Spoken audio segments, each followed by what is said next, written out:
cualquier momento. Ya, vamos a comenzar.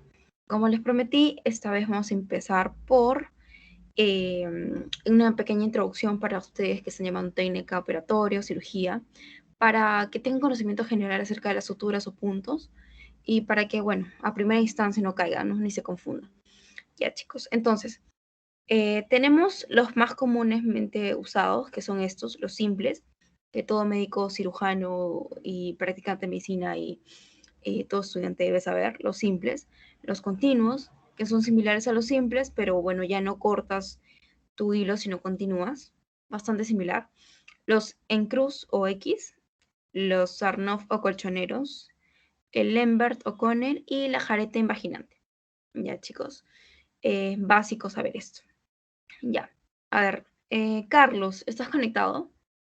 A ver, dime, ¿cuál es la principal diferencia o riesgo o cuál es la principal indicación para no usar puntos continuos y sí usar puntos simples? Además de que, bueno, la practicidad del punto simple, ¿no? ¿Cuál crees que sea la principal indicación para yo utilizar simples en vez de continuos? Que como lo sabemos, los continuos son un poco más, requieren de mayor atención, ¿no? Los simples son bastante simples, como su nombre lo dice. Carlos, ¿alguna idea? ¿Estás conectado? O Carmen. Carmen del Pilar, ¿alguna idea? ¿Por qué yo preferiría usar un punto simple a un continuo? Si el continuo es un poco más complejo, muchos dirán que se ve más bonito, mejor. ¿Algunos chicos, alguno sabe? ¿Pueden participar? ¿Alguno?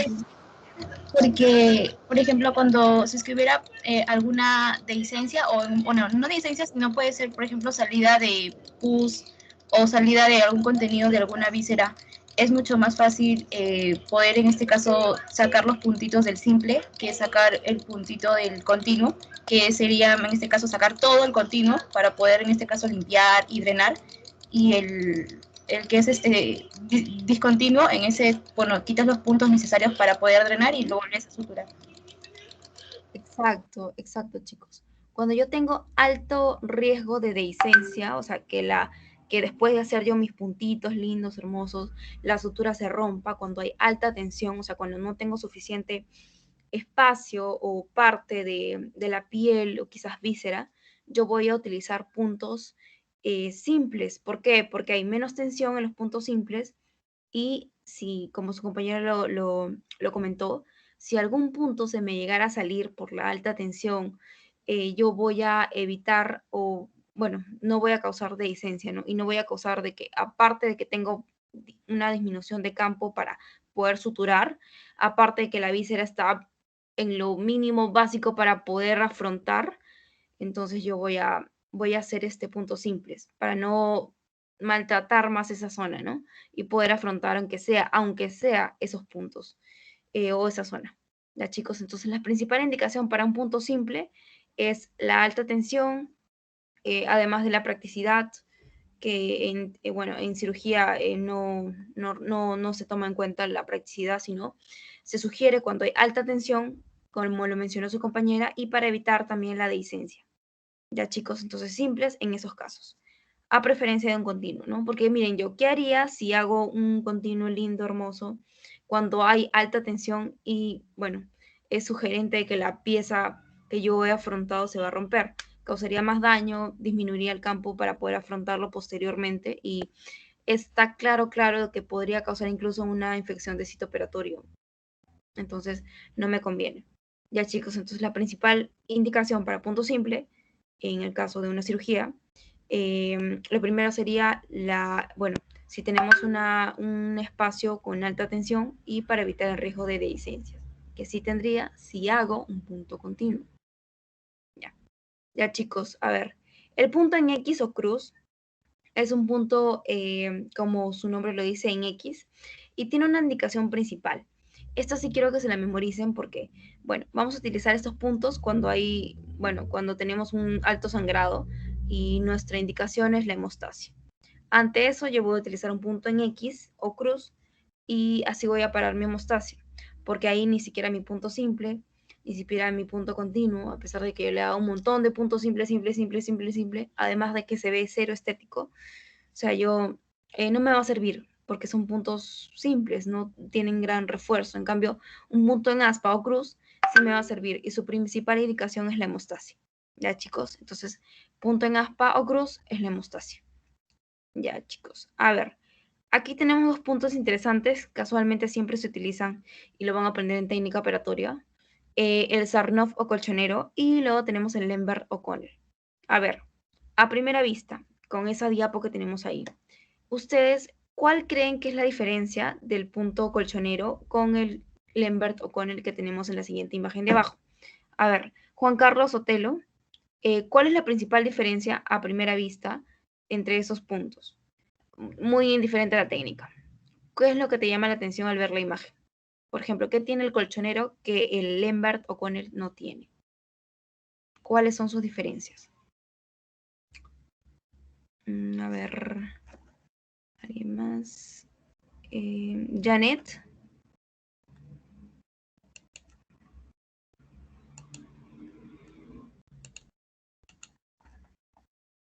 ¿Alguna idea, chicos? Entre el punto colchonero y el Lembert o Connell. La imagen es bastante precisa. ¿Alguno? A ver, Patricio, dime, en esa imagen, ¿cuál es la diferencia entre esos puntos? Puede ser que uno sea para vísceras por la imagen, el Lember quizás, y el colchonero, bueno, no puedo identificar qué es exactamente la estructura. Podría pensar que es piel, No. o quizás podría pensar para grandes extensiones.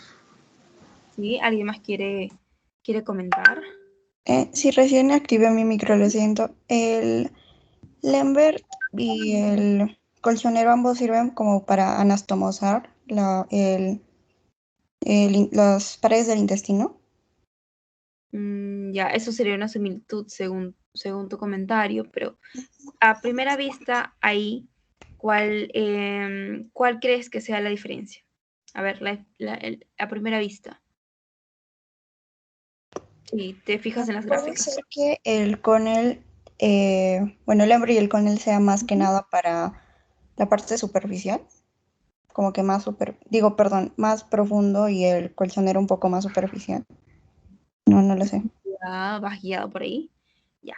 Ya miren, chicos, como ven, el colchonero, los puntos, ¿cómo están? Salen hacia afuera, ¿verdad? O sea, yo termino mi puntito, termino de suturar. Como ya saben, el llamado en técnica operatoria, eh, entras lejos y luego cerca. Terminas, cortas, terminas tu sutura y los puntos están hacia afuera, o sea, los puntos están evertidos, salen hacia la superficie. En cambio, en el Lembert o Connell, como lo ven ahí, sí sirve para vísceras, muy buena tu observación, Patricio. El Lembert o Connell yo los puntos los hago invertidos, o sea, para adentro. Terminan para adentro y por fuera queda como que, bueno, afrontado de esta forma. Entonces, yo no voy a ver los puntos así como el colchonero que voy a, veo mi puntazo ahí salido. No, el punto del colchonero, al ver el puntazo ahí salido, es vertido hacia afuera, o sea, la superficie sale hacia la superficie, yo puedo cortarlo, lo veo a simple vista, a primera instancia. En cambio, en la Lemberto Connell, los puntos son invertidos, hacia adentro. Por eso la frontación sirve para vísceras, sirve para anastomosis, y bueno, va así, ¿no? Yo voy a tener esta forma. Los puntos van a estar invertidos hacia adentro. Se ve más bonito, pero no por la estética lo utilicen en sala, sobre todo para vísceras, sino porque en vísceras yo tengo que hacer esos puntos invaginantes para poder afrontarlos mejor. ¿Ya, chicos? Porque ¿qué pasaría si una víscera yo les lleno de colchoneros? Tendría muchos puntitos, tendría, no sé, aparte de que no se vería estético, tendría muchos problemas, ¿no? Quizás alto grado de infección de sitio operatorio y entre otras complicaciones. Entonces, chicos, a primera instancia, y para ello puse la imagen, era que quiero que sepan y que tengan en cuenta que el colchonero tiene los puntos evertidos hacia afuera, salen hacia la superficie, y el Lembert O'Connell, los puntos son invertidos y sirven para vísceras. Ya, chicos. Y siempre acuérdense de esta imagen para que no se confunda. ¿Ya? Ya listo. Entonces, ya hemos hablado del colchonero y del cóner, sus primeras indicaciones y diferencias. Según la imagen, esa gráfica está muy buena, por eso la puse. Entonces, ahora, chicos, ¿alguien ha escuchado de la jareta invaginante? ¿Y en qué ocasiones la puedo utilizar y o no? A ver, alguien que no haya participado. Nancy, Susan, ¿alguna idea? ¿Cuándo será una indicación hacer una jareta imaginante? Para hemostasis. A ver, Mustasia. Ya. Entre sí, ¿no? Pero no es su principal indicación. ¿Alguna otra indicación, chicos? Apéndice. Ya. ¿Cuándo qué? Cuando el apéndice, ¿qué pasa? ¿Qué pasa, chicos? ¿Qué pasa cuando o en qué indicación yo utilizo esta jareta imaginante? Es para cerrar muñones. El muñón, ya, genial. Cuando lleven apendicitis van a ver que hay dos técnicas, ¿no? La jareta imaginante y la otra, que es la técnica, ya. Y la otra, que es la técnica cuando la base está indemne, ¿no? Cuando la base está ok, te utilizo otra forma, pero cuando la base no está ok o la base está comprometida, utilizo la jareta imaginante. Bueno, ya les he dicho cuándo utilizo esto, pero ¿cuándo yo puedo encontrar la base del apéndice comprometida? ¿Cuándo qué ocurre? A ver, ¿alguna idea, chicos? Patricio, Susan.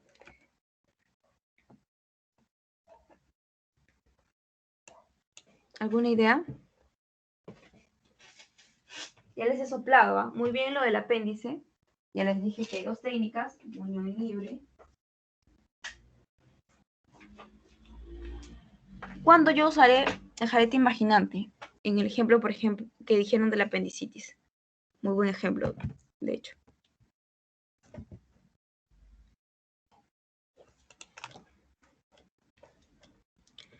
Ya, chicos, a ver, les ayudo. La jareta invaginante, como les mencioné, en el caso de apendicitis hay dos técnicas que se utilizan.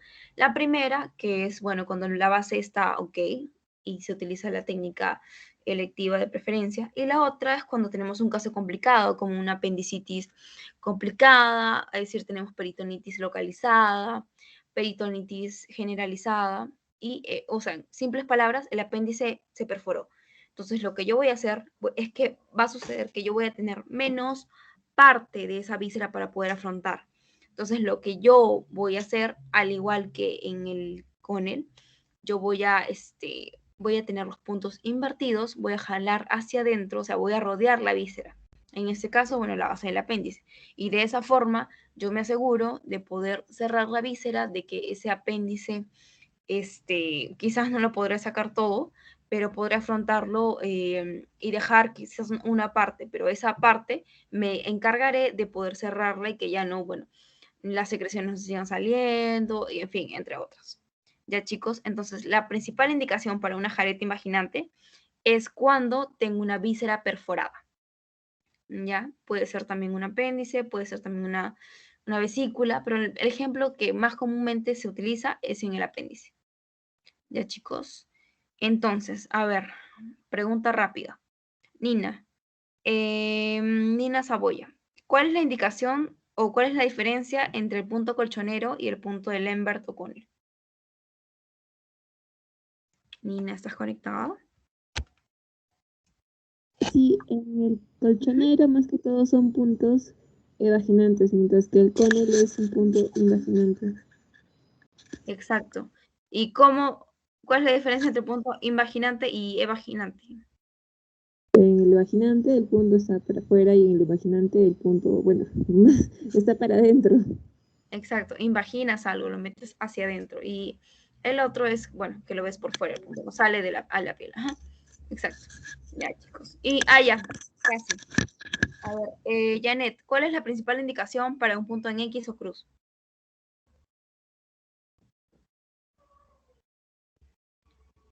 Hay otras indicaciones, pero le hemos mencionado la principal aquí. ¿Cuál será, chicos?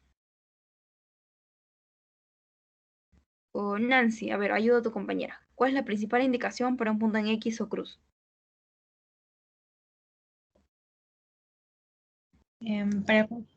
Bueno, era para hemostasia. Exacto, para hemostasia.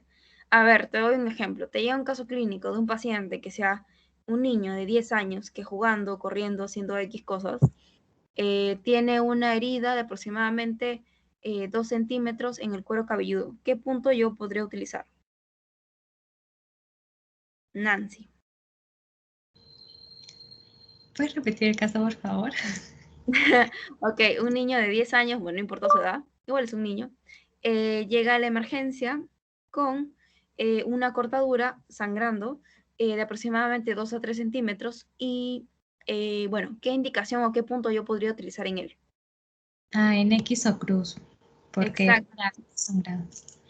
exacto. Acuérdense que es muy importante evitar, sobre todo cuando tenemos dañada la parte del cuero cabelludo, evitar que sangre, ¿ya? Y bueno, aquí en el cuero cabelludo no tienes que revisar la estética ni nada, lo único que te importa es parar ese sangrado. Entonces haces en X o en cruz. Entonces ahí hablamos de la hemostasia y también hablamos de una indicación frecuente que es en el cuero cabelludo. Ahí podríamos utilizar también en X o cruz. Otra indicación también es en, por ejemplo, cuando tengo alta tensión, pero no siempre, ¿ah? En obesos también se puede utilizar en X o cruz, pero ya hablamos de una obesidad considerable, ¿no? Grado 3, grado 4. Pero lo otro es, bueno, adicional, ¿no? A ver, ya. Entonces, esta parte está muy bien entendida, me encanta. Entonces, vamos a continuar. ¿Ya, chicos? Perfecto. Ya, lo que les prometí aquí. En esta parte sí les voy a compartir pantalla porque tengo que tipear un poco. Un ratito, chicos. Me avisan cuando está. A ver, ¿alguien ha escuchado de alguno de estos? De ácido poliglicólico, del catgut, de la seda. ¿Lo han utilizado alguna vez?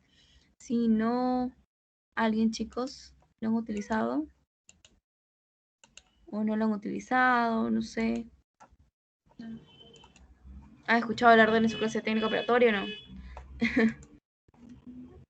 Ya, listo. Ya, chicos. Entonces, estamos aquí. ¿Pueden visualizar mi pantalla? ¿Sí? ¿O todavía no? Comparto. Sí se ve. Ya, genial. Entonces, miren. Bueno, tenemos estos tipos. Ya, genial. Tenemos estos tipos, que es el catgut, el ácido policlórico, el catgut puede ser simple o crónico, también tenemos la seda. Aquí lo que me interesa es que se enfoquen en la seda, y otro ejemplo claro y que frecuentemente se utiliza es que es el nylon. A ver, miren, en la imagen, ¿cuál es la principal diferencia que notan entre el nylon y entre la seda y el nylon? A ver, estructuralmente, ¿cómo será la seda y cómo será el nylon? Mírenlo bien, para que puedan asociarlo después. ¿Cómo será la seda y cómo será el nylon?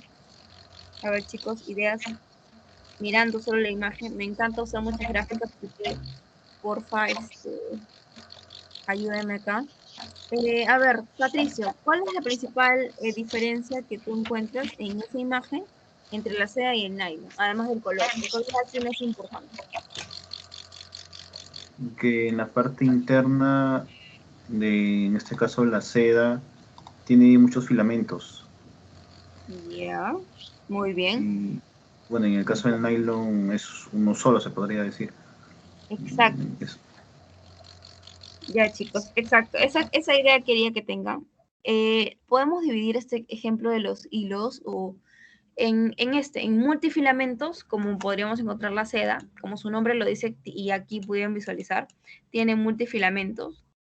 Y el otro ejemplo es el nylon, que es bueno, solamente tiene un único filamento, ¿no?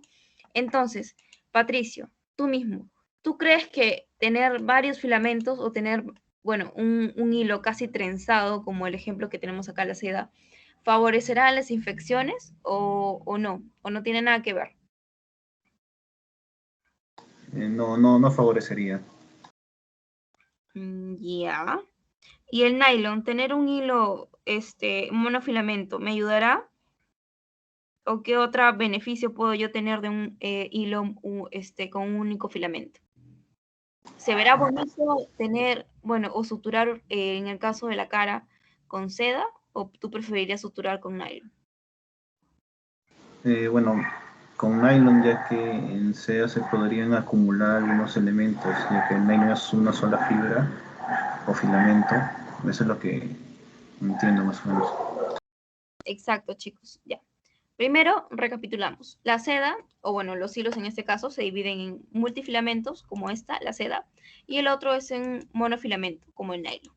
Si yo tengo varios filamentos o si tengo un hilo trenzado, yo ahí, como su compañero lo comentó, hice una idea bastante lógica, voy a poder o tener riesgo de poder acumular diversas,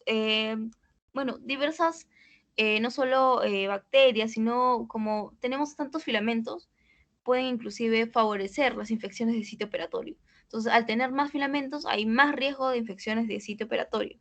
Entonces, por eso no se utiliza la seda, por ejemplo, en zonas particulares, ¿no? Que ya tienen una misma flora, ¿no? Que de por sí ya hay riesgo de sitio operatorio. Entonces, el multifilamento tiene alto riesgo de causarme infecciones de sitio operatorio. Y lo otro es, bueno, el beneficio, comparación de la seda en el nylon, es que aquí las infecciones de sitio operatorio, por tener menos filamentos, van a ser menos frecuentes. Y lo otro también que les comenté es que, bueno, es bastante estético, ¿no? Es más estético y aquí se recomiendan en suturas, por ejemplo, de la región facial, de la cara. Entonces, todo lo que sea cirugía plástica, ya saben, nylon, para que la puedan reconocer fácil. Ya, chicos, entonces, primera instancia, la división es en monofilamentos o multifilamentos. Ya. Lo otro que quiero que reconozcan es que, bueno, estos voy a poder dividirlos también en absorbibles y no absorbibles. No absorbibles y absorbibles.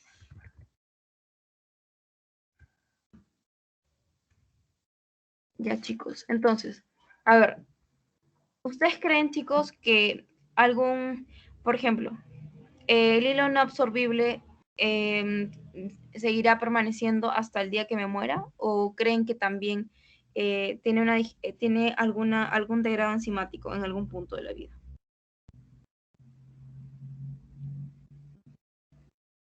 Chicos. A Los ver, absorbibles van a desaparecer gradualmente. exacto. Ya. ¿Y los no absorbibles algún día desaparecerán? ¿Tendrán algún cambio enzimático desde que suturan la víscera? No sé. ¿Tienen algún cambio durante la vida o no? No. Exacto. Los no absorbibles nunca se llegan a absorber, por eso el nombre, chicos. Entonces es importante que lo tengan claro desde ahora. Ya. Listo. Entonces, tenemos ejemplos claros acá. Por ejemplo, el catgut. Ya. Y otra división entre ambos es que en cada parte, ya sea absorbible o no absorbible, yo voy a encontrar que estos van a ser de tipo natural o de tipo sintético. O sea, en ambos. En ambos siempre voy a encontrar esta división. Voy a encontrar no absorbibles naturales, de origen natural, y los sintéticos. Ya, perfecto.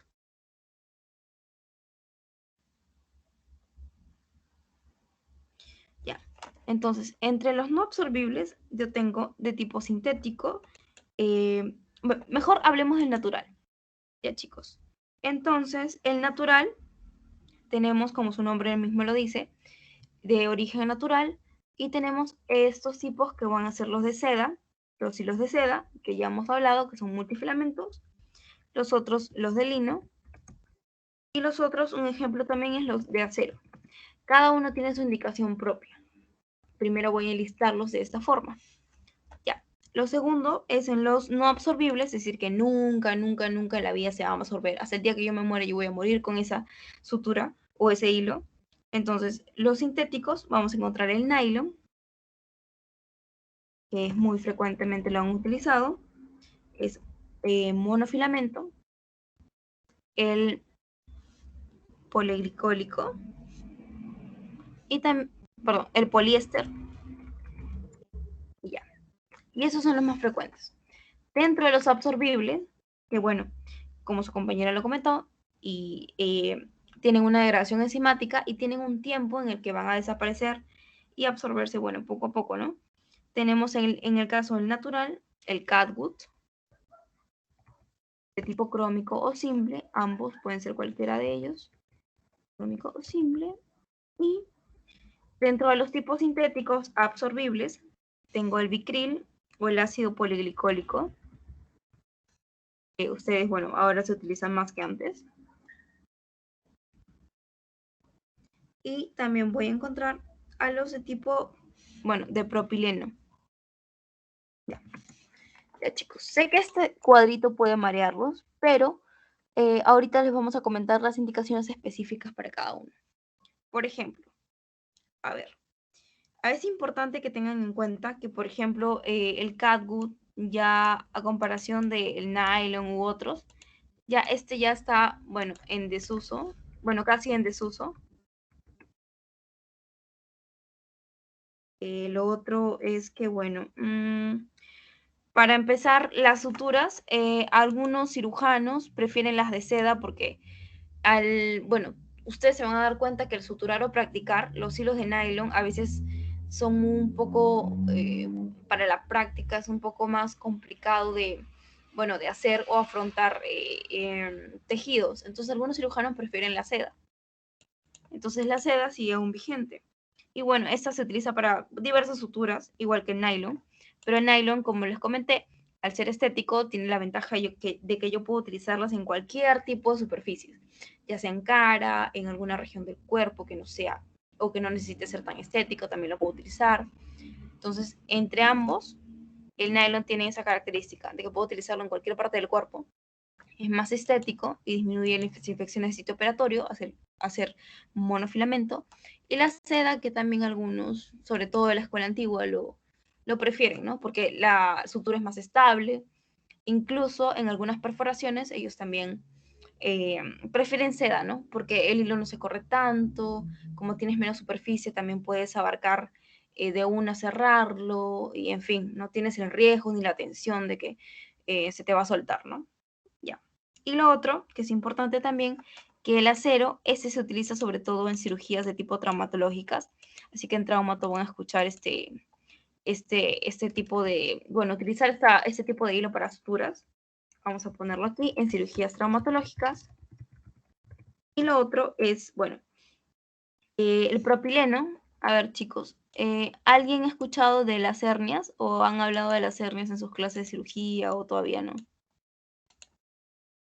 A ver, Patricio, ¿han hablado o no han hablado? ¿O no has llevado cirugía todavía? ¿O técnica operatoria? ¿Sí, no? Aún no llevo técnica operatoria. Ok. Ya, a ver. Las mallas que se utilizan en las hernias, ya sean directas o indirectas, según las características que tiene el paciente, van a ser de propileno. Entonces, en este caso también voy a utilizar de este material para, bueno, en este caso notan que ya tiene una indicación específica, ¿no? En hernioplastías. Ya. Entonces, más o menos así para que vayan acondicionándose con los nombres. Ya. Pero lo importante es que si saben la diferencia y los beneficios del multifilamento como la seda o monofilamento como el nylon, y las indicaciones y los beneficios entre ambos, ya van a poder manejar, o cuando en sus clases les hablen de estos, ya no van a estar como que medios en la luna y perdidos. Ya, chicos, entonces continuamos. Vamos a continuar. ¿Alguna pregunta hasta acá?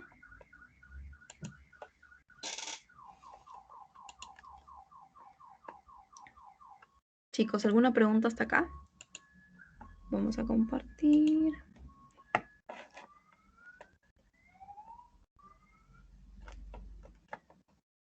Ok, examinar.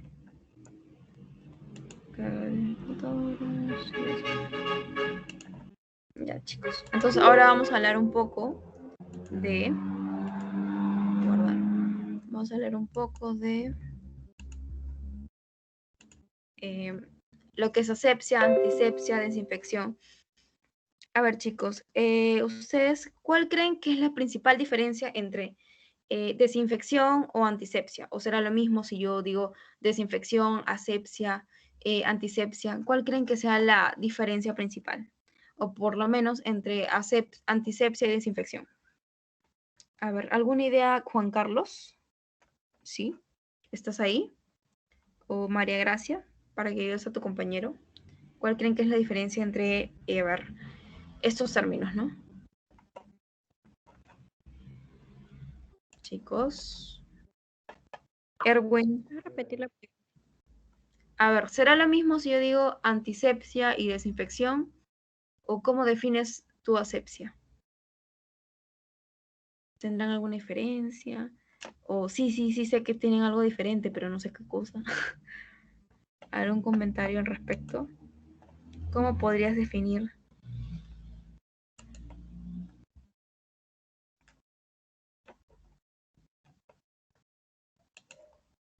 Creo que es ausencia de microorganismos, mientras la otra no. Ya. ¿Cuál será ausencia de microorganismos y cuál no? La antisepsia, la desinfección. La asepsia es la ausencia de microorganismos, en cambio la antisepsia es un proceso de poder reducirlo o inhibir el crecimiento de estos microorganismos. Ya. Ok, bueno, más o menos tienes una idea. Ya, chicos.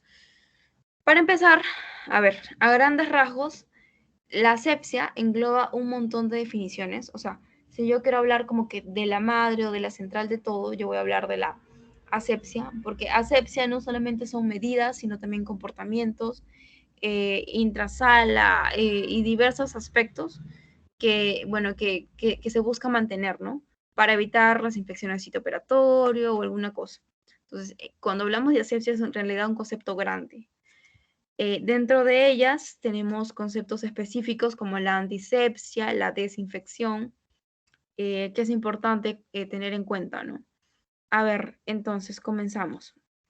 A ver, me avisan porfa cuando está compartiendo la pantalla porque creo que todavía no aparece. A ver. Examinar.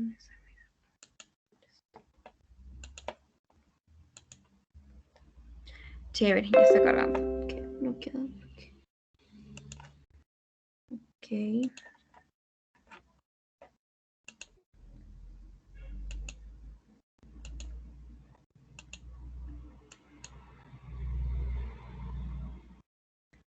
Me parece que está cargando.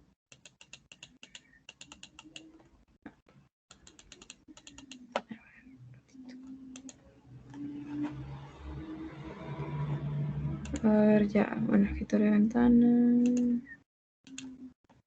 Ya, chicos, ya que no me carga, vamos a empezarlo por la compartir pantalla. Ya, ahora sí ven, chicos. Sí, no. Sí, Se ve. Ya, chévere, al fin. Ya. Ya, como les comenté, chicos, es importante que ustedes tengan en cuenta que asepsia es un concepto súper, hiper grande, hiper, mega importante y que, bueno, al final lo vamos a definir un poco mejor.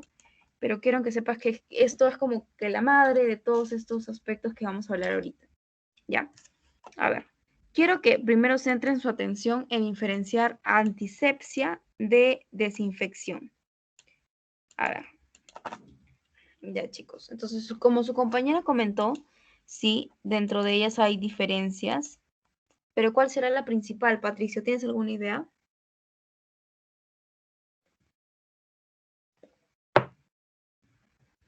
A ver, te ayudo un poquito.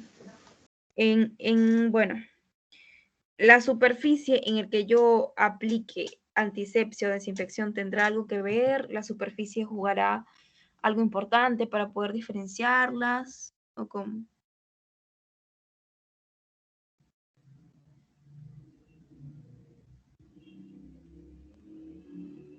Ya. La antisepsia se utiliza creo en tejidos vivos. Ya. ¿Y desinfección? ¿En qué tejidos serán usados? ¿Tejidos muertos? ¿En qué tipo de tejidos?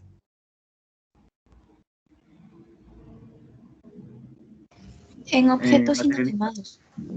Exacto, perfecto, muy bien. Ya.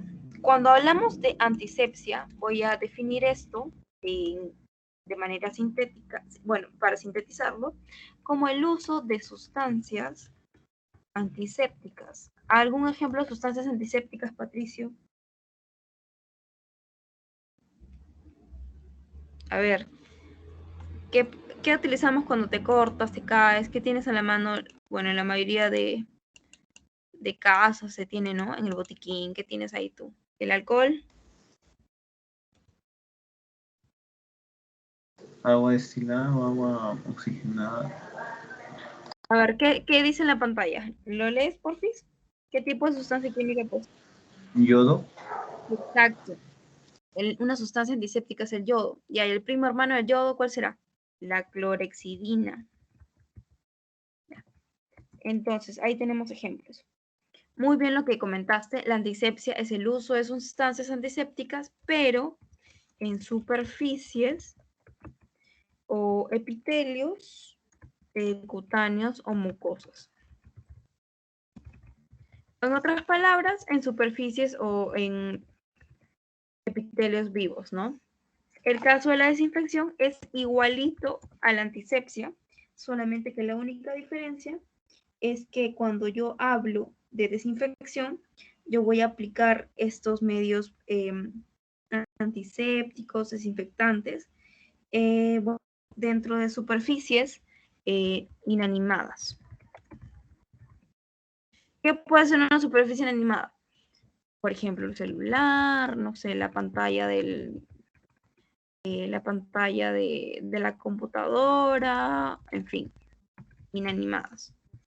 Es igualito a la antisepsia, o sea, aplico sustancias antisépticas, pero en superficies inanimadas. Entonces, esa es la principal diferencia entre esas dos. La superficie en donde yo voy a aplicarla. Lo otro no tiene gran diferencia. Ya. Entonces, primero quería que supieran cuál era la diferencia entre ambas. Y lo otro importante es la esterilización. Cuando hablamos de esterilización, aquí ya vamos a demorarnos un poquito. Porque cuando yo esterilizo algo, yo voy a utilizar, bueno, además de medios antisépticos que yo tenga a la mano, cosas como quizás un horno especial o quizás otro medio como el gas. Por ejemplo, alguien ha visto cuando las enfermeras o el equipo técnico así arma bien bonito como todas las pinzas las ponen y las forran para meterlas al horno a calentar un rato. Ya, eso es esterilización. Es decir, ellas someten estas piezas ante un calor considerable para así poder eliminar el 100%, o sea, totalmente, de toda forma de vida indeseable, ¿no? ¿A qué me refiero? A bacterias, a virus, a esporas, entre otros. Entonces, cuando hay un proceso de esterilización, esto ya habla como que, a ver, de otro level ya. O sea, cuando tú esterilizas, tú te aseguras de que ese equipo no tenga ninguna bacteria o que, bueno, o tú las mates al 100%. O sea, por eso la esterilización es súper importante. Casualmente siempre se utiliza en hospitales, centros quirúrgicos, en centros en los que yo voy a utilizar procedimientos invasivos, ¿no? Entonces, ahí, bueno, en eso estamos, en la esterilización, que es eliminar al 100% toda forma de vida, y lo otro es la asepsia, que como ya les comenté, implica, bueno, o es un concepto bastante grande, donde yo encuentro a todas las conductas para mantener la limpieza dentro, antes, durante y luego de la cirugía, ¿no? En este caso voy a, por ejemplo, esterilizar las pinzas, mantener quizás, bueno, la antisepsia durante el preoperatorio,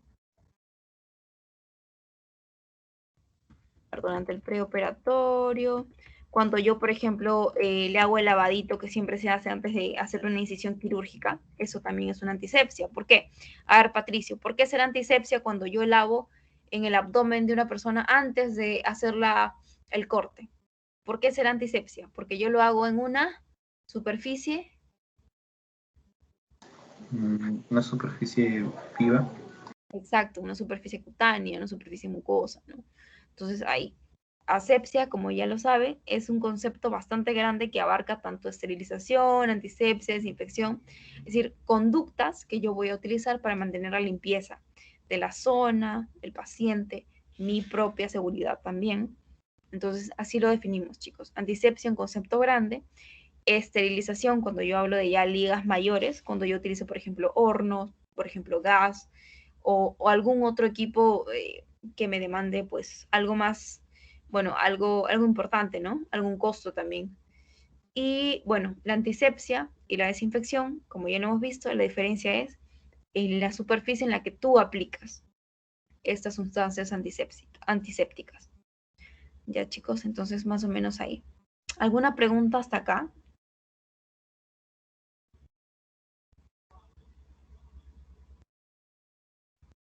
Patricio, Nayeli, ¿todo bien? Sí, está todo claro, Rosa. Ok, chévere. Acuérdense de superficie. Ya, entonces ahora continuamos. A ver, Ya, yo creo que esto hablamos la próxima clase, porque van a haber unas preguntitas especiales. Ya, ahora lo que me interesa es esto. Van a llevarlo en cirugía y me interesa que lo aprendan desde ahora. La fiebre en el postoperatorio. A ver, Patricio, yo voy a tener una fiebre en el postoperatorio, por ejemplo, cuando, a ver, una, una flebitis, ¿me será frecuente tenerla al día siguiente de la operación o no puedo tenerla? Es una causante de fiebre en el postoperatorio frecuentemente al segundo día, o sea, ¿el toque le puede dar flebitis al paciente o no? ¿O cuál tú crees que sea la causa más frecuentemente, por ejemplo, en el primer día, en su P1 del paciente, de fiebre? A ver, ¿qué es lo que yo utilizo, por ejemplo, cuando tengo una operación eh, y necesito que el paciente esté dormido para que no sienta dolor, para que no tenga vómitos, para que me pueda yo ejecutar la operación y poder terminarla correctamente? ¿Qué tipo de medicamento yo utilizo? Al paciente se le tiene que administrar una anestesia. Exacto. Y administrar una anestesia puede ser de tipo general y parcial, ¿verdad? Pero usualmente cuando utilizamos anestesia general, ¿qué complicación podemos tener, por ejemplo, en el primer día? ¿Tienes alguna idea?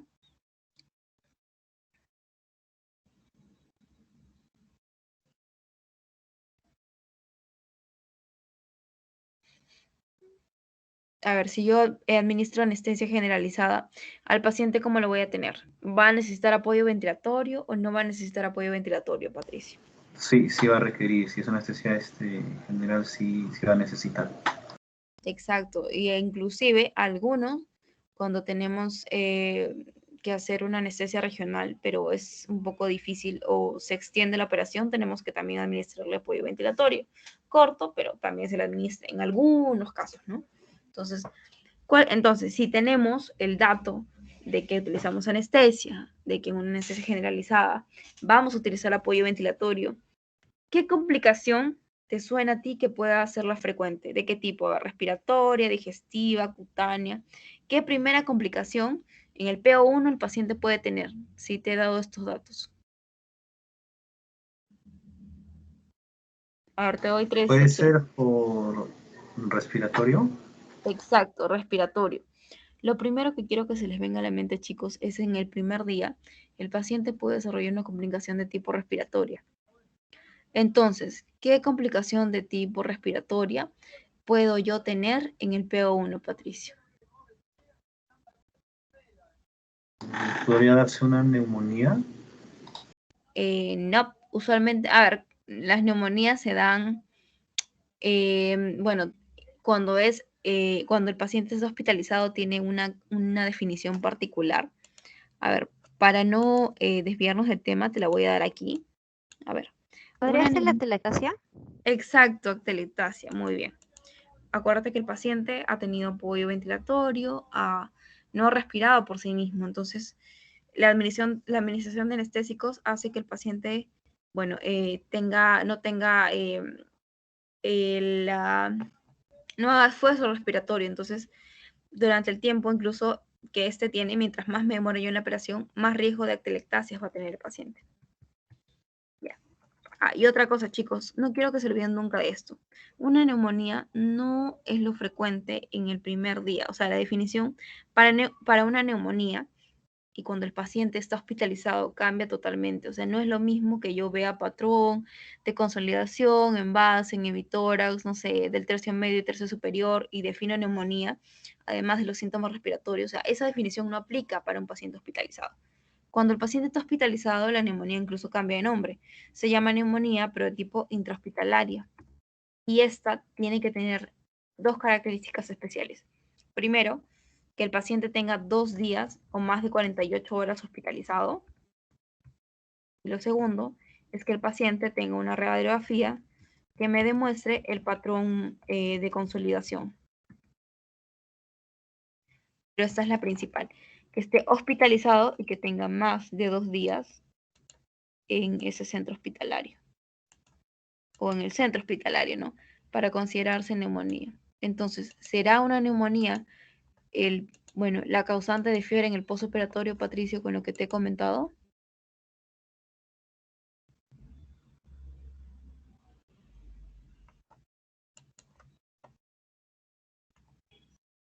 Patricio, ¿será una neumonía causante de fiebre en el postoperatorio con lo que te he comentado?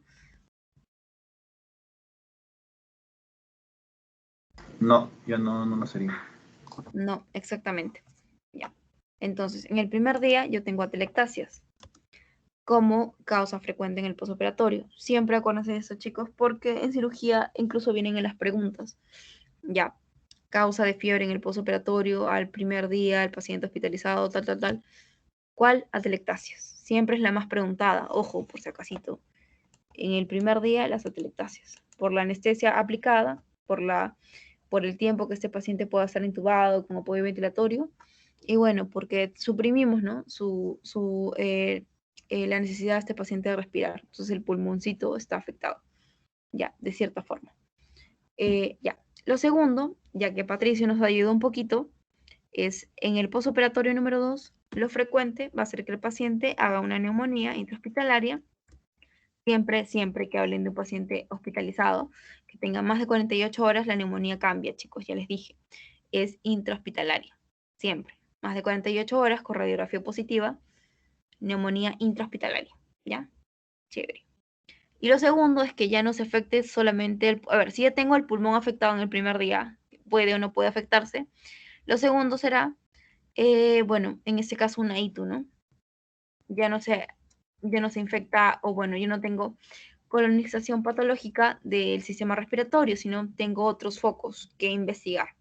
Entonces, el segundo día, lo más frecuente puede ser que sea, como ya lo comenté, la neumonía intrahospitalaria o una ITU, ya sea por la presencia de catéteres, por la presencia de, no sé, que el paciente tenga comorbilidades, como los diabéticos que son frecuentemente hacer ITUs, pero siempre considerar en el postoperatorio 2 la ITU y la neumonía intrahospitalaria, ya, a partir de las 48 horas, chicos, porfis, ya. También ha sido pregunta de examen, ojo. Al tercer día, lo que yo voy a tener, como causante de fiebre en el postoperatorio es la flebitis. ¿Por qué? Porque ya ha pasado 3 días, el paciente puede haber estado canalizado, o sea, ya tengo más tiempo y otros focos que verificar. Ya, chicos, entonces el tercer día sería la flebitis, porque usualmente si tienen paciente tercer día de hospitalizado, lo frecuentemente es que tenga que administración de qué tipo de antibióticos, endovenosos. Si es una operación complicada, también el tercer día va a seguir o va a continuar con tratamientos antibióticos endovenosos. Siempre se le cambia a vía oral, siempre acuérdense de a partir del día 5 o del día 4, por ahí. Antes no. Entonces, por ahí también podemos ayudarnos para pensar que el paciente ha desarrollado una flebitis. ¿Ya? Genial. Ya. A ver. A partir del cuarto día, cuando yo he hecho, por ejemplo, una apendicectomía, una colecistectomía abierta o no, voy a sospechar de una ISO, que es una infección de sitio operatorio. Recién, a partir del cuarto día. Por favor, chicos, acuérdense de esto, porque yo no voy a sospechar una infección de sitio operatorio el primer día, segundo día o tercer día. Lo más frecuentemente es que tú le hagas ¿qué? Después de que el paciente sale de sala, ¿qué es lo que tú verificas? A ver, ya lo vimos incluso en grandes quemados. A ver, Miluska, ¿qué era importante para poder decir que ese paciente tiene una función renal ok?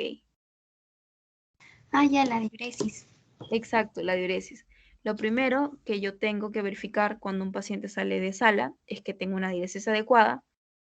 Posteriormente o al otro día en la mañana también se le pueden pedir glucosa, urea y otros exámenes más complementarios, pero lo primero que yo tengo que ver es mi diuresis. Entonces, lo que yo tengo que verificar son que mis funciones vitales, fisiológicas, normales, estén correctas. Entonces, yo no voy a sospechar de una infección de sitio operatorio en el primer día, pues chicos, es algo bastante sacado de los pelos. Entonces, tengan en claro esto. Lo primero que yo busco en el día 1 es foco pulmonar, atelectasias. El segundo, también sigo sospechando de un foco pulmonar, pero ya por neumonía, ¿no? Porque tiene que pasar más de 48 horas para poder sospechar de neumonía intrahospitalaria. Y lo siguiente es, bueno, ya no sospecho de foco pulmonar, sino de genitourinario, ¿ya? Una hito. Y aquí también me cabe el examen de orina completo que siempre se le pide en el postoperatorio, ¿ya? Y al tercer día, ya saben, chicos, ya, si no tengo nada en el genitourinario, si mis pulmones están limpios o no tengo ningún problema ahí, lo otro sería algo un poco más por el uso o la administración de fármacos, ¿no? En este caso la flebitis. Por ahí sospecho de eso. En el cuarto día, a partir, por favor, chicos, del cuarto día, es donde yo voy a sospechar de una ISO, de una infección de sitio operatorio. Siempre, por favor, esto, porque siempre preguntan los días o los causantes de fiebre en el postoperatorio. De acuerdo al día 1, 2, 3, 4 y pasando el cuarto día o a partir del quinto día. Siempre lo preguntan así, tal cual, exactamente. Así que es importante que lo tengan claro, chicos. ¿Ya? Y bueno, a ver, su primo hermano de una infección del sitio operatorio, que son los abscesos. Entonces, a partir del cuarto día para adelante o del quinto día, yo voy a sospechar no solamente de la infección del sitio operatorio, sino que esta infección esté incluso complicada. Entonces voy a sospechar abscesos. Por ejemplo, si no tengo nada en el pulmón, si mi examen de orina está normal, si no tiene ninguna infección de piel superficial, como una flebitis, si no tiene un ISO, o sea, a la vista. Entonces, ¿yo qué voy a pensar? Que quizás no tenga una infección a la vista, una ISO superficial, sino que tenga un absceso, que es algo un poco más complicado, ¿no? ¿Y cuál será el tratamiento? A ver, chicos, ya, ahora que hablamos de los abscesos, importante, pregunta rápida que siempre deben tener en cuenta. ¿Cuál es el tratamiento inicial y principal de los abscesos, chicos? A ver, vamos a ver quién tenemos aquí. Carmen, ¿cuál será el tratamiento principal de los abscesos? Si hablamos de un abscesito. ¿Entrenarlos? Exacto. Siempre asocien esto, ajá, un abscesito como si fuera un grano horrible que tuviera en alguna parte del cuerpo. Si tienes un grano horrible lleno de pus, lo que tú tienes que hacer es, bueno, para que sigan esta lógica, y si tienes infección, es desaparecerlo. ¿Ya, chicos? Entonces, en cualquier lugar del cuerpo, se los estoy diciendo desde ahora, en cualquier parte, el tratamiento inicial específico de los abscesos es drenaje. Siempre acuérdense de eso, por favor, drenaje. Otra cosa es que tú, posterior al drenaje, le indiques antibióticos, ese es otro tema. Siempre se les deja por seguridad. Pero siempre el tratamiento principal es el drenaje, chicos. Cualquier absceso, ya saben, asocian como un grano grande, horrible, que ustedes quieran dejar de ver. Pan, lo pinchan y lo drenan, ¿ya, chicos? Porque si no lo drenan, esto va a terminar en algo más horrible, que incluso puede formar una cavidad hacia el exterior, que se denomina fístula. Y eso sí es horrible, en verdad, porque a veces se entra a sala para quitar esta fístula. Y es un tema complicado y feo, así que no vamos a tocarlo ahora. Pero, bueno, esa es la principal indicación. Drenaje, chicos, drenaje. No se olviden, por fin. Ya. Ya, chicos, hasta acá, ¿alguna pregunta?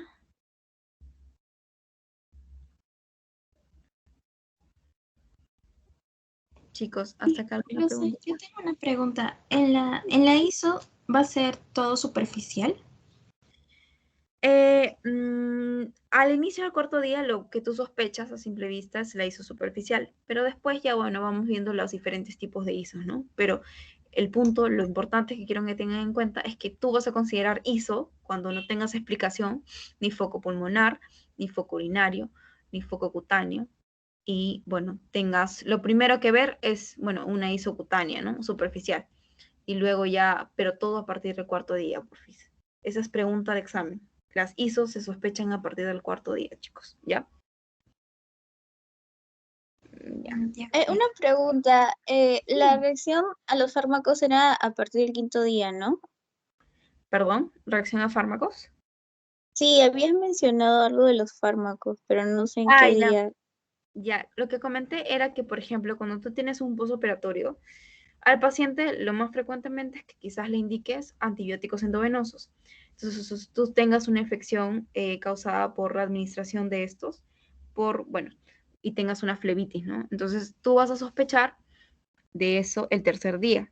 Si no tienes foco pulmonar, si no tienes foco genitourinario, lo que te quedaría es que la administración de fármacos por vía endovenosa. Entonces, ahí sospechas de flebitis a partir del tercer día.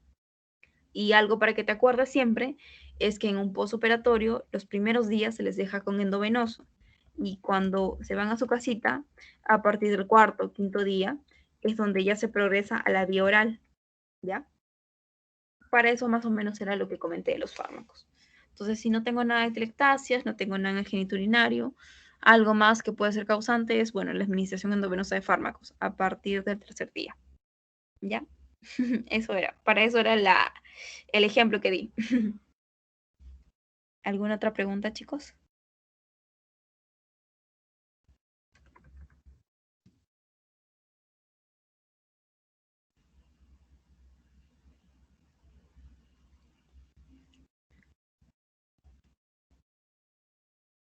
O continuamos con las úlceras por presión, que la clasificación es bastante similar a lo que ya hemos visto que son, bueno, las quemaduras. ¿Alguien alguna pregunta o si no continuamos, chicos?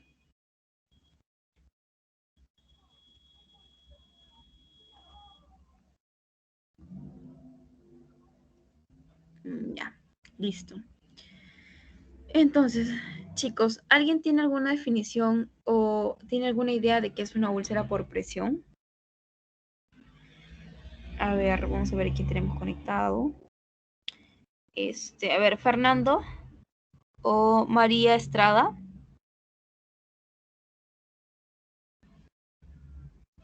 A ver, una úlcera por presión. Si ya les dije que es un proceso similar a las quemaduras. Puede ser por abrasión. Ya, ok. ¿Y qué será? ¿Será un proceso inflamatorio? ¿Será un proceso isquémico? ¿Qué proceso será?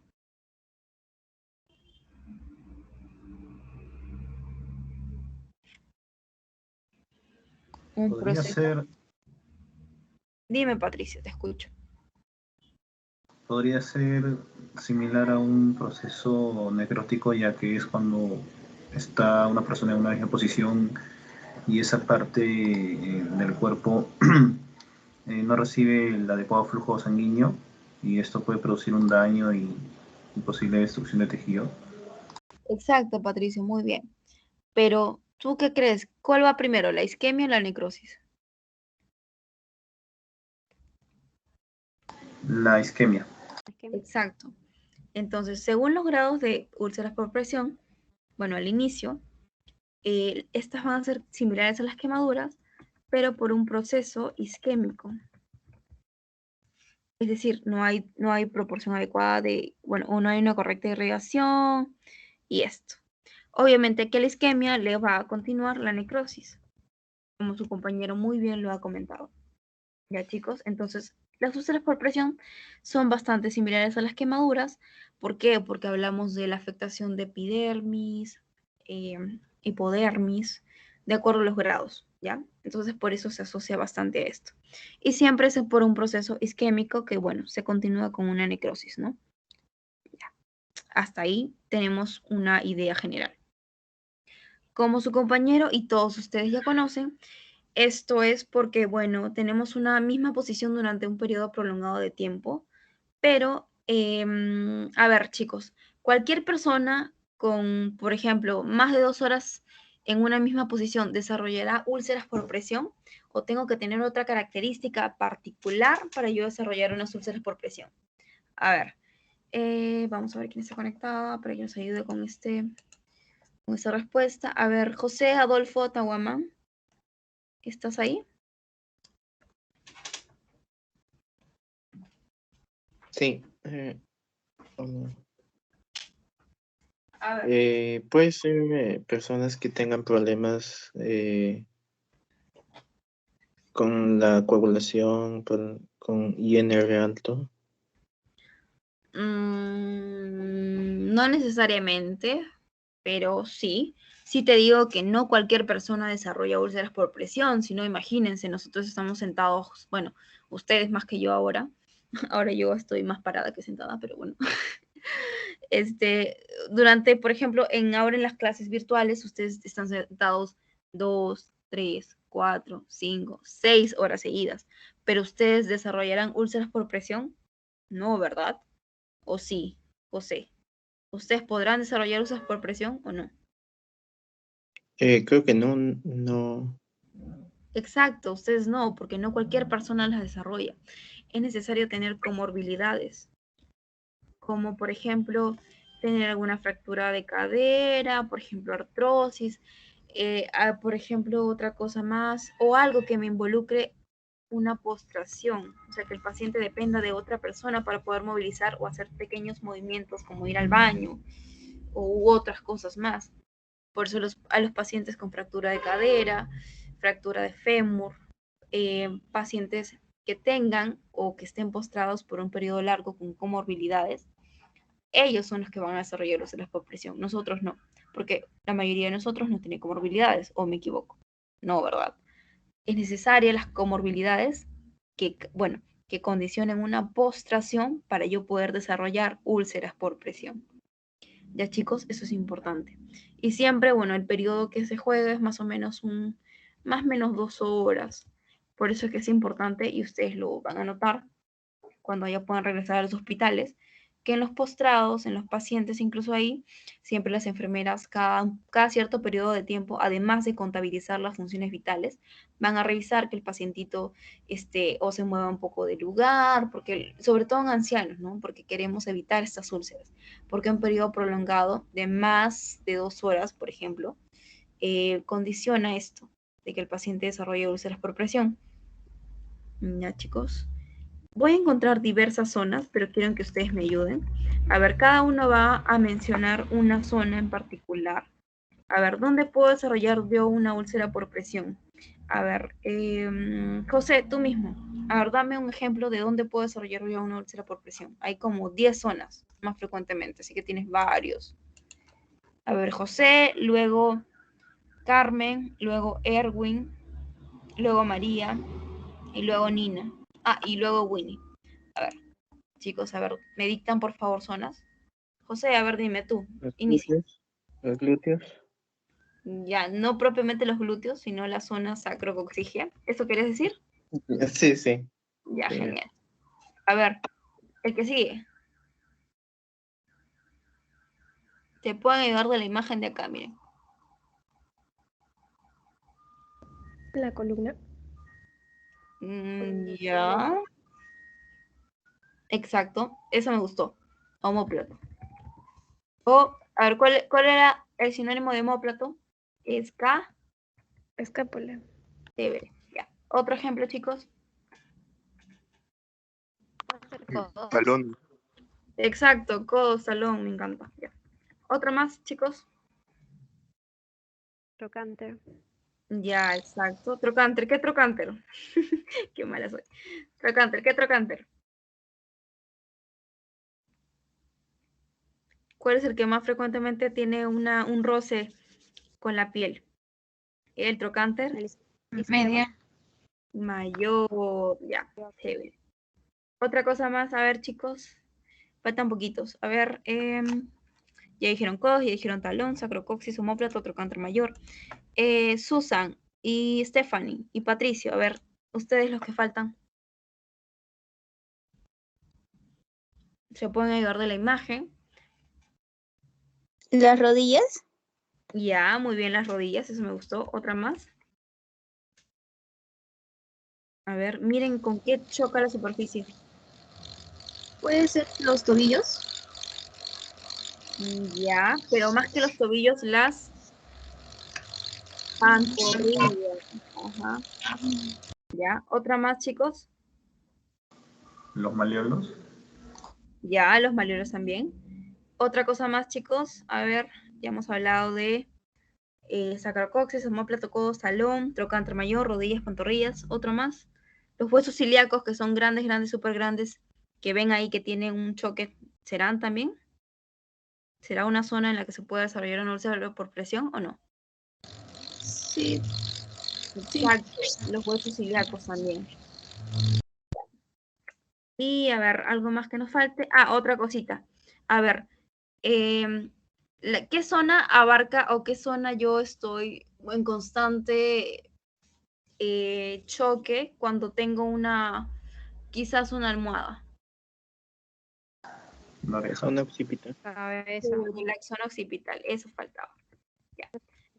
Hay, ajá, exacto, hay incluso más, pero estos son los más importantes. La primera y la más frecuente es la que comentó José. El sacrococcus es la zona más afectada, o sea, la más frecuente de todas estas que hemos comentado, la más frecuentemente en la que se desarrollan úlceras por presión.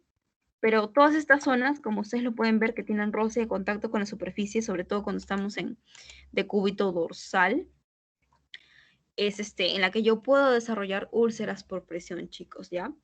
Entonces, ahora, para definirla según los grados, esto es bastante simple, de verdad que se parece, es casi igual que una quemadura. En el grado 1, ¿se acuerdan que había una característica particular? A ver, el grado 1 de una quemadura, alguno, ¿qué superficie o qué parte de la piel estaba afectada? A ver, epidermis, dermis, hipodermis, ¿cuál será, chicos? Epidermis, epidermis. Exacto, la primera es epidermis, ¿ya ven? Bastante similar. Y recuerdan que había una característica especial, que cuando lo tocaba blanqueaba, ¿se acuerdan? Acá, ¿ustedes creen que blanquearía esa zona afectada o no? Si estamos hablando de una úlcera por presión, ya no por una quemadura. Propiamente dicha, no como quemadura. Sí, no y por qué.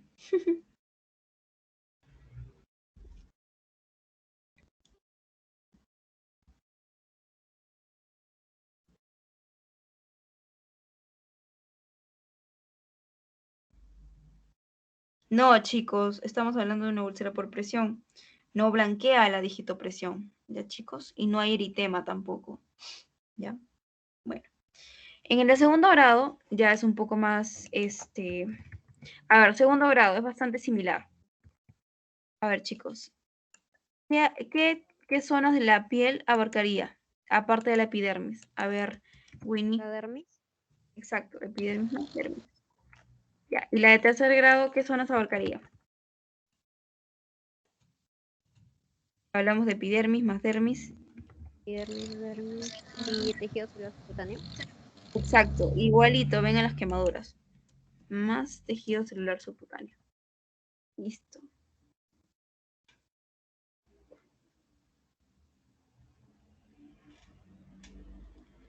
Y las de cuarto grado, chicos, ¿alguna idea?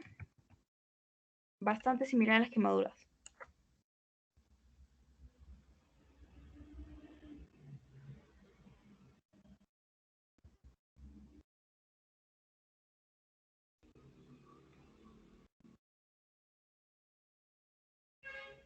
A ver, chicos, si ya tenemos epidermis, dermis, hipodermis.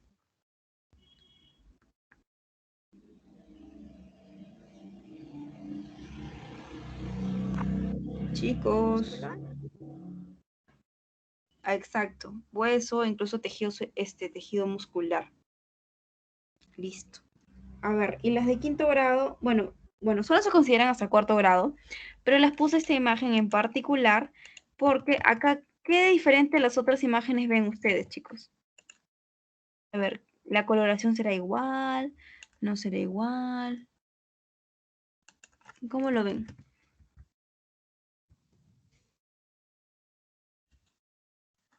A ver, ¿será igual a las otras fotos?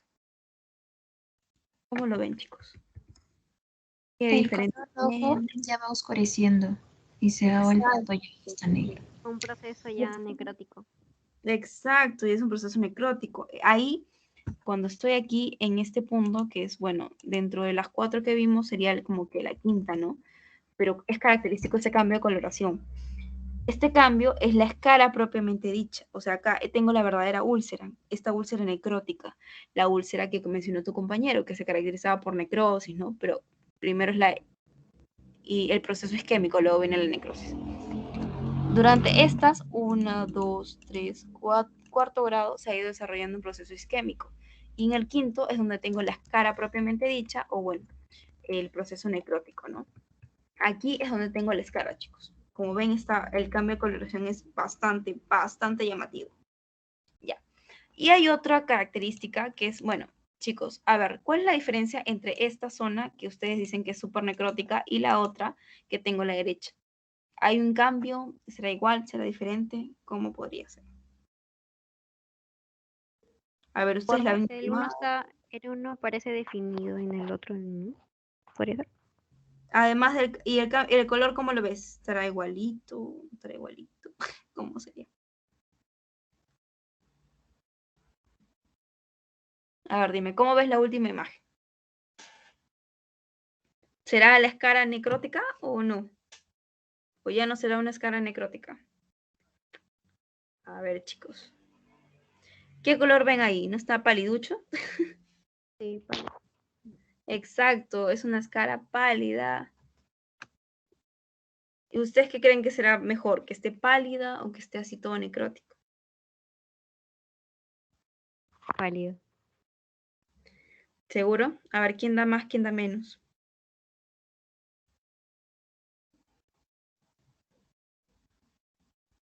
A ver, chicos, ¿ustedes qué creen que será? ¿Será mejor que esté necrótico? ¿Será mejor que esté pálido? ¿Cómo creen que ven? O sea, lo ven pálido, miren, y incluso tiene una zona en medio, como que es media violácea, ¿no? No es puramente pálido, pálido, sino es como que medio violáceo. No es igual que la primera o la segunda, en la que puede estar incluso eritematoso, así. A ver, chicos, ¿qué creen que será? Si justamente hablamos de las fases y la encontramos en la última, ¿será positivo, será negativo o no?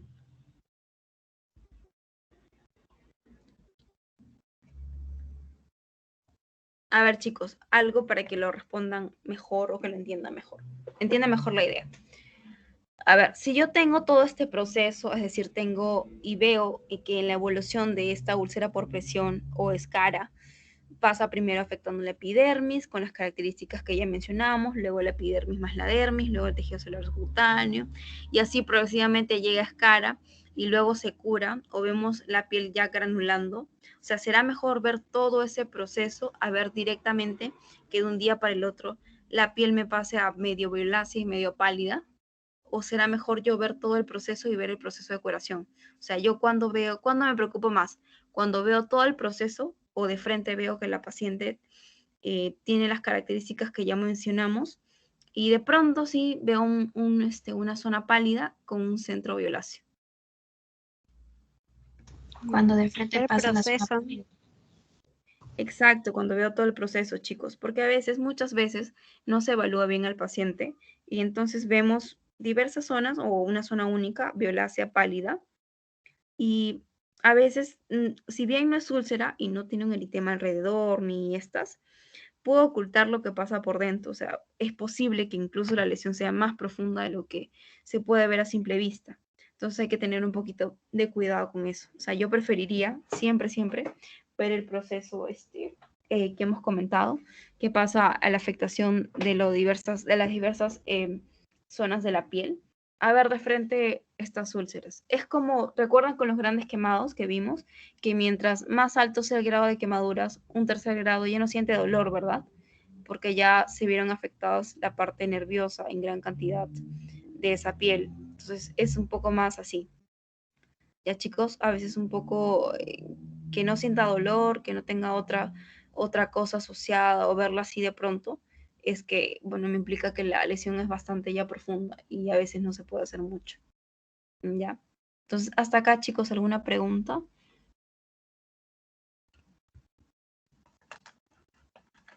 Me ha gustado esta clase, de verdad, bastante dinámica. ¿Alguna pregunta, chicos, hasta acá? A ver, Miluska, Adolfo, Carmen, Janet, Winnie, Nancy, Patricia, ¿alguna pregunta?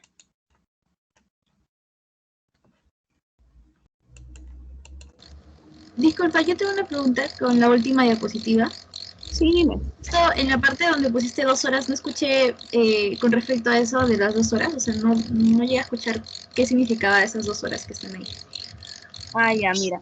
2 horas, un paciente con comorbilidades que tenga condicionada una postración por esas comorbilidades, o sea, el periodo de tiempo que pasas tú en una misma posición y que condicionan que se desarrollen úlceras por presión es un promedio de 2 horas. O sea, si tú pasas más de 2 horas en una misma posición, es muy probable que un paciente postrado desarrolle úlceras en esa zona, ya sea en el sacrocoxis, que es la más frecuente, en el omóplato, en codos, en zonas que tienen roce directamente, zonas que chocan la prominencia ósea con la cama, ¿no?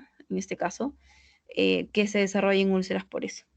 El periodo de tiempo es más o menos 2 horas, mayor a 2 horas en adelante. Gracias. Ok, por eso ustedes también van a ver cuando lleven medicina física, rehabilitación o geriatría, que lo recomendable es, bueno, siempre hacer la profilaxis con el paciente cuando tiene una úlcera o antes, de evitar que siga en la misma posición durante un periodo de tiempo mayor a 2 horas. Siempre cuando se va a cumplir este tiempo, se le cambia de posición aquí y allá, y sobre todo en adultos mayores, chicos, ya. Ese es el periodo de tiempo, 2 horas. Más de 2 horas, no es recomendable. Chicos, ¿alguna otra duda?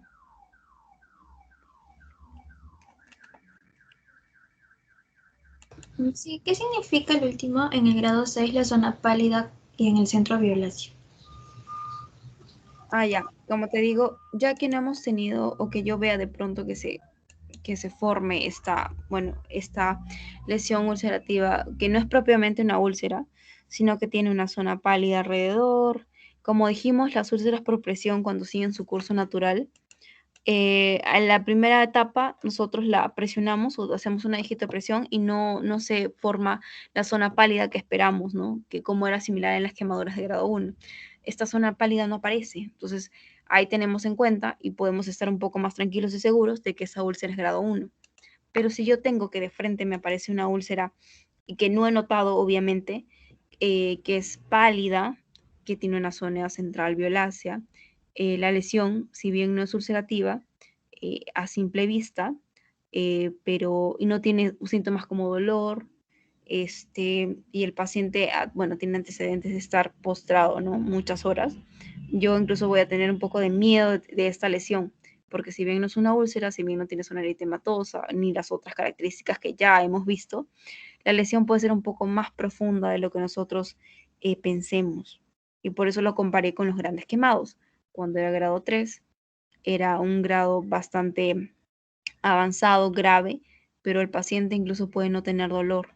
Y que no tenga dolor, ustedes dirán, ya, chévere, no tiene dolor, pero no. Eso significa que está más grave aún, que incluso que el grado 1, que el grado 2. ¿Por qué? Porque ya hay daño neurovascular, ya hay daño nervioso. Entonces el paciente tiene un pésimo pronóstico. Ya, chicos, a eso me refería y por eso hice la comparación. Que a pesar de que no se vea tan grave, tan escandalosa la escara, la herida, la úlcera, que no sea una úlcera propiamente dicha, incluso el daño puede ser severo. ¿Alguna otra pregunta?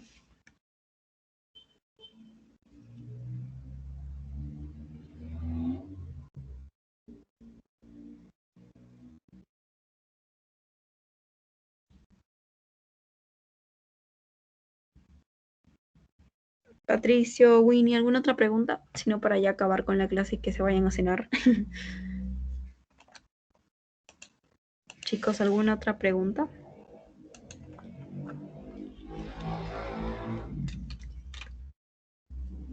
Creo que ya todo está claro. Ok, chicos, entonces nos vemos la próxima semana. Ya saben, siempre por favor que se les cruce un seminario o alguna cosa, avísenme, por favor. Siempre encontraremos la forma de poder desarrollar el tema juntos. Y bueno, ya saben, siempre avisen.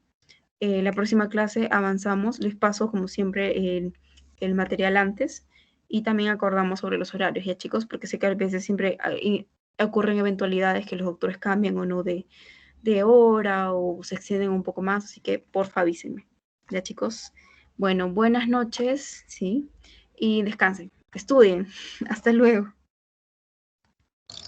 Gracias. Hasta luego. Hasta luego, Rosa, gracias. Gracias, Rosa. Hasta luego. Bye.